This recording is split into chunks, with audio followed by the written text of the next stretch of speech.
One of the biggest challenges Irrational faced when developing BioShock was figuring out a way to retain the feeling of a deep RPG while making the game accessible to a broader console audience. Ultimately, the team succeeded in creating an intricate system of weapon and character upgrades that gave the player choice and customization while keeping the gameplay fast, lean, and engaging.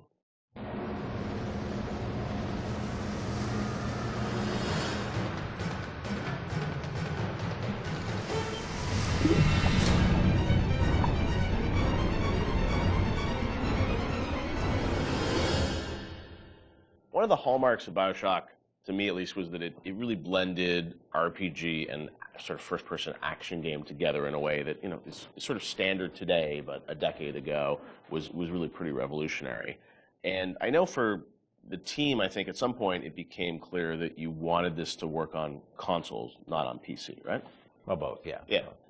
But so the idea of, doing a console game and a PC game, and doing something that sort of felt like a shooter but had much more depth. And I know in some of the early design docs you talked about sort of creating an FPS plus versus an RPG light. What was the difference in your mind between those two?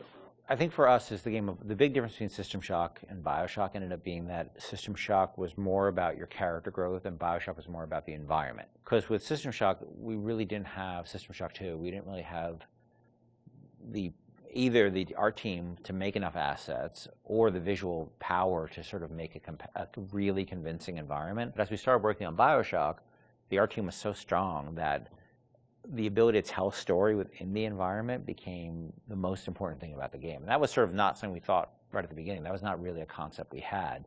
But as we started building things, we could realize that the visual world was the star of this thing. The Rapture was really the star of this thing. And telling the story outside of cutscenes, telling it in the world, so the gamer could discover the story rather than us telling him the story, telling him or her the story. And it was still very much, for the time, I think for the time, quite different than what you had seen in terms of there wasn't a lot of growth in shooters. So It was still, I think, for the time, very, very revolutionary. But I think System Shock 2 was even more ahead of its time in terms of that growth thing, because we defocused a little bit. Primarily, part of it was just figuring out how to do that all on a console controller was very tricky.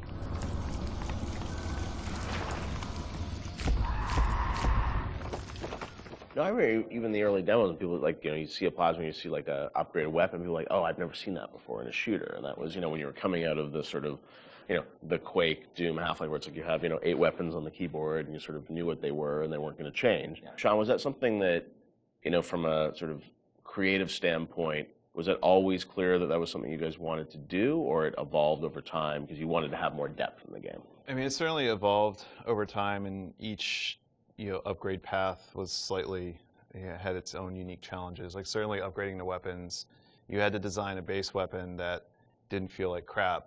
Still felt like something that you wanted to use, but then the ability to add the upgrades to that, and each of the upgrades can come in any order, so you have to be aware that this, parts A, B, and C could come in at any different time to upgrade the weapon. In a first-person shooter, that's your star. That's the thing that you're seeing all the time.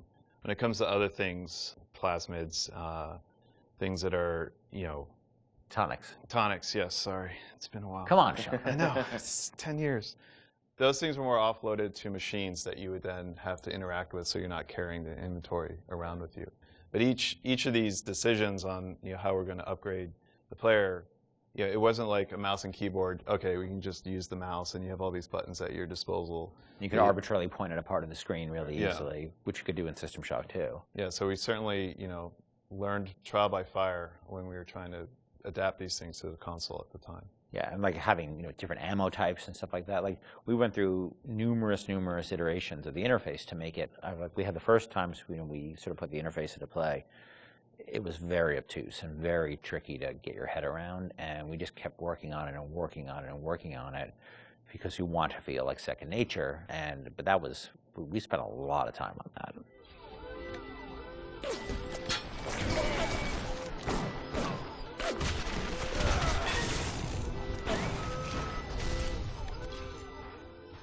What motivated the idea of having so much choice in the way you could sort of play through this game? What was it to give the player a better sense of authorship over the experience, or what was driving that?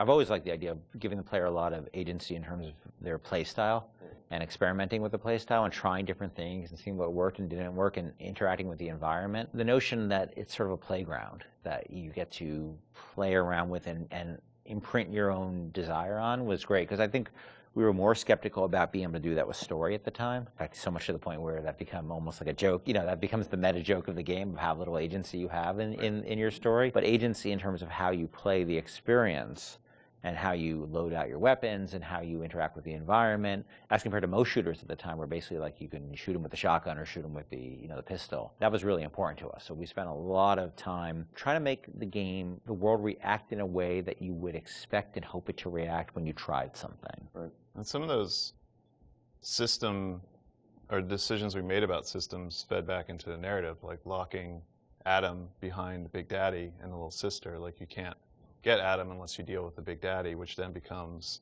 a roving boss fight, which then becomes another system that I don't know if we planned that from the start or was one of those happy, like, serendipity, like, oh, this decision that we made about putting Adam behind the Big Daddy totally works because now we have a different type of boss fight that you hadn't really seen in other games. Actually, it was the other way, because what happened was originally there was no concept of Adam, and Big Daddy just had money and other treasure on them, like every other splicer. Yeah. And they were so tough, nobody would ever fight them, because why on earth would you go after that guy? Right, go off a bunch of small splicers and get the same amount, yeah. So we had to come up with a currency that was exclusive to them, because we knew that was where the fun was, right? But we also knew people were terrified of them and we didn't want to fight them. Yeah. So video game development and system development is a lot like economics, right? In economics, you try to encourage certain behaviors through tax, usually through tax policy.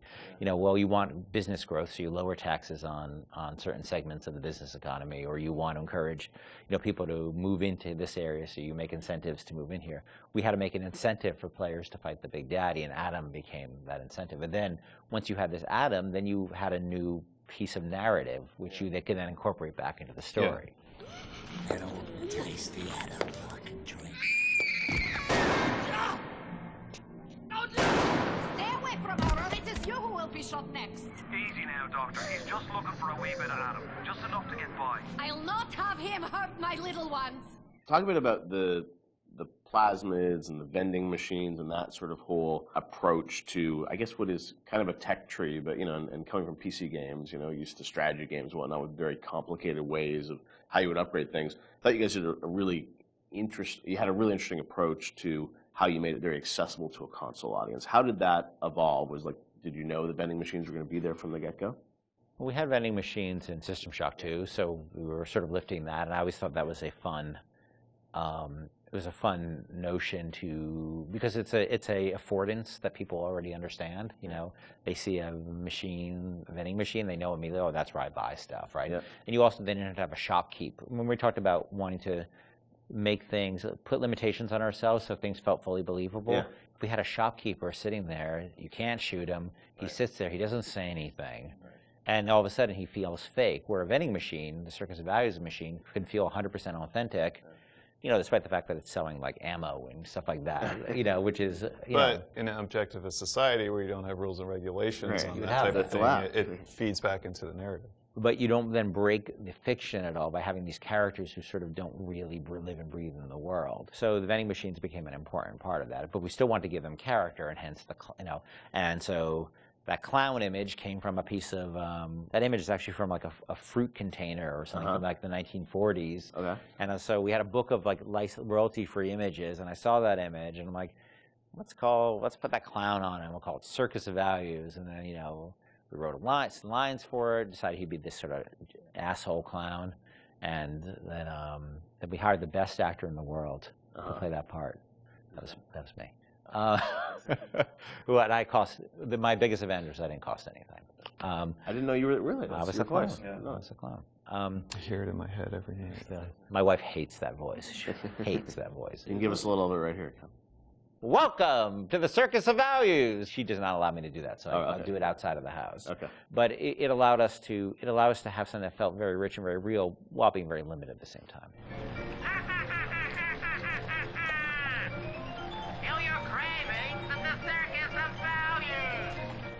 And also, the plasmids and sort of the motif of sort of the videos and how you explain sort of what a plasmid was. That was a really fun way, I thought, to sort of explain that. Sean, how did you guys evolve that? Because it was a very artistic approach. I think those came on pretty late too, because we were developing all these systems, and you make the assumptions because you're dealing with them every day that the player who gets this game is going to understand what these systems are.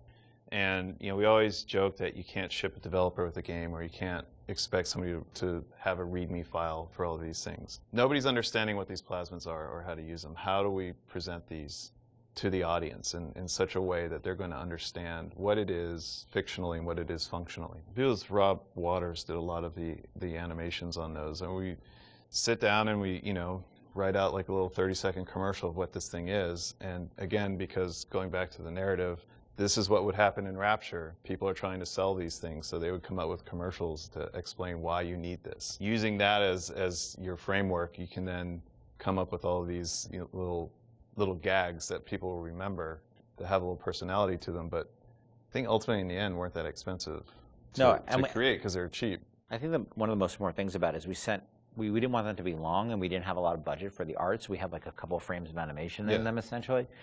And so we had to figure out, how do we message how this thing works in like that. And that's what marketing is, right? It's how do you message how something works. And marketing and tutorializing are very similar things, right? You're trying to get a message across in a very brief period of time in a very snappy fashion. And I think that one of the things that I always felt about games is that tutorials are sort of death.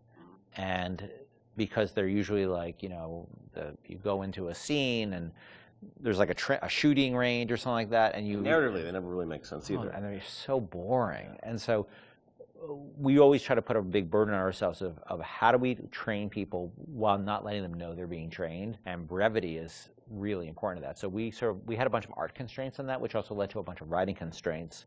And so those things were like, I don't even know if they were 30 seconds. Yeah, they were really short. Yeah, like 15 seconds long. We had to explain a whole plasmid in that period of time. Yeah. And I think that was a good exercise, because it also made the game, it forced us to be concise and to really explain what this thing was like that. Throw objects at foes. You can even catch grenades and throw them back.